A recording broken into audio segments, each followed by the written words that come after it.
এখন প্লেনৰ মাইলেজ কিমান বা এখন প্লেনে 1 লিটাৰত কিমান উৰিব পাৰে? এই প্ৰশ্ন আপোনালোকৰ মনতো কেতিয়াবা উদয় হৈছে চাগে নিশ্চয়, বা নহ'লেও আজি আপোনালোকক মই ক'বলৈ যত্ন কৰিম যে এখন প্লেনৰ মাইলেজ কিমান বা এখন প্লেনে কিমান দূৰ উৰিব পাৰে 1 লিটাৰ তেলত। তেনে বলক বেছি দেৰি নকৰি আজি ভিডিঅ'টোলৈ আমি আগবাঢ়ি যাওঁ। যদি আমি এখন প্লেনৰ মাইলেজৰ কথা হিচাপ কৰিবলৈ যাওঁ বা এখন প্লেনৰ মাইলেজৰ কথা জানিব বিচাৰোঁ, তেতিয়াহ'লে আমি উদাহৰণস্বৰূপে বয়িং 747 বিমানখনৰ কথাকে ধৰিব পাৰোঁ বা বিমান এখনৰ হিচাপকে আমি কৰিব পাৰোঁ। এই বয়িং 747 বিমানখনৰ 1 ছেকেণ্ডত কিমান তেল লাগে জানেনে উৰিবলৈ? এই বয়িং 747 বিমানখন 1 ছেকেণ্ড উৰিবলৈ 4 লিটাৰ তেলৰ প্ৰয়োজন হয়। এই হিচাপ মতে যদি আমি কৰোঁ, তেতিয়াহ'লে এই প্লেনখন 60 ছেকেণ্ড অৰ্থাৎ 1 মিনিট উৰিবলৈ প্ৰায় 240 লিটাৰ তেলৰ প্ৰয়োজন হয়। এইদৰে যদি আমি হিচাপ কৰোঁ, তেতিয়াহ'লে এই বয়িং 747 বিমানখন 1 ঘণ্টা উৰিবলৈ প্ৰায় 14,400 লিটাৰ তেলৰ প্ৰয়োজন হ'ব। ধৰি লওক আপুনি ইয়াৰ নিউ দিল্লীৰ পৰা আমেৰিকাৰ নিউয়ৰ্ক চহৰলৈ গৈছে।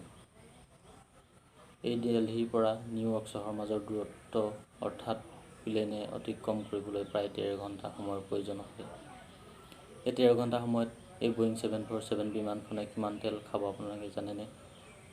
এই 13 ঘণ্টাত উৰিবলৈ প্লেনখনক প্ৰায় 1,87,200 লিটাৰ তেলৰ প্ৰয়োজন হ'ব। শুনি আপোনালোকে নিশ্চয় আচৰিত হৈছে, এইটোৱেই সঁচা কথা। এই বয়িং 747 বিমানখনৰ মাইলেজ যদি আমি এইদৰে উলিয়াবলৈ যত্ন কৰোঁ, তেতিয়াহ'লে আমি দেখা পাম যে এই প্লেনখনে মাত্ৰ 1 লিটাৰ 83 মিটাৰহে উৰিব পাৰে। এই বয়িং 747 বিমানখনৰ মাইলেজ হৈছে 1 লিটাৰত কেৱল মাত্ৰ 83 মিটাৰ, যিটো নেকি শুনি আপোনালোকে নিশ্চয় আচৰিত হৈছে। আমি যদি নৰ্মেলি এখন বাইকৰ কথাকেই চাওঁ, ৰয়েল এনফিল্ডৰ এখন বাইকে 1 লিটাৰত প্ৰায় 30-ৰ পৰা 40 কিলোমিটাৰ মাইলেজ দিয়ে। অৰ্থাৎ 1 লিটাৰ ভৰালে নিশ্চয় 30-ৰ পৰা 40 কিলোমিটাৰ চলাব পাৰে আৰামত।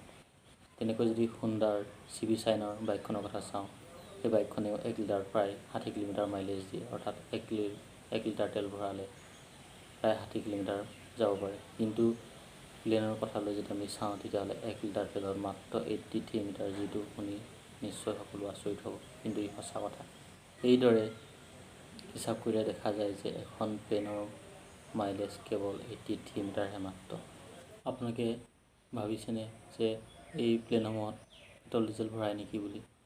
আপোনালোকক এটা কথা মই ক্লিয়াৰ কৰি জনাই দিছোঁ যে এই প্লেনসমূহত কোনো ধৰণৰ পেট্ৰল ডিজেল ইউজ কৰা নহয়।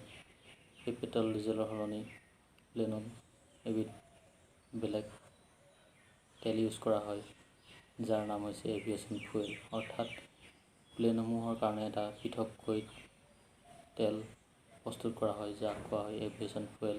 এই এভিয়েশ্যন ফুয়েলৰ দুটা প্ৰকাৰ আছে। এটা হৈছে নেপথা কেৰ'চিন ব্লেণ্ড, অৰ্থাৎ যাক কোৱা হয় ZB। অন্যটো কোৱা হয় আনলিডেড কেৰ'চিন বা ZA1। এই প্লেনৰ তেলসমূহৰ দাম বৰ্তমান সময়ত 1 লিটাৰত 30-40 টকা, যিটো নেকি বৰ্তমান সময়ত পেট্ৰল ডিজেলতকৈ বহু গুণে কম বুলি ক'ব পাৰি। ইয়াৰ উপৰি আপোনালোকক কৈ দিওঁ যে যেতিয়া এখন প্লেন এয়াৰপৰ্টত ৰখাই থোৱা হয়, তেতিয়া তাত প্লেনখনৰ ইঞ্জিন চলি নাথাকে, ইঞ্জিন বন্ধ হৈ থাকে। সেই মুহূৰ্ততো কিন্তু প্লেন এখনৰ ভিতৰত AC চলি থাকে। এতিয়া আপোনালোকে ভাবিব যে ইঞ্জিন অফ হোৱাৰ পাছতো কেনেকৈ প্লেনৰ ভিতৰত AC চলি থাকে। যেতিয়া এখন প্লেন এয়াৰপৰ্টত ৰাখি থোৱা থাকে, তেতিয়া আপোনালোকে নিশ্চয় দেখিছে যে প্লেনখনৰ কাষত এটা জেনেৰেটৰৰ নিচিনা মেচিন ৰখাই থোৱা হয়, যাক কোৱা হয় GPU অৰ্থাৎ গ্ৰাউণ্ড পাৱাৰ ইউনিট। এই মেচিনটোৰ সহায়ত প্লেনখনৰ ইঞ্জিন বন্ধ থাকিলেও ইঞ্জিনটোৱে পাৱাৰ ছাপ্লাই কৰি থাকে আৰু ভিতৰত AC চলাত সুবিধা হয়। যদি আপোনালোকে ভিডিঅ' চাই ভাল পায়, নিশ্চয় লাইক কৰিব, কমেণ্ট কৰিব, আৰু যদি মোৰ চেনেলত নতুন আছে তেন্তে ছাবস্ক্ৰাইব কৰিব নাপাহৰিব।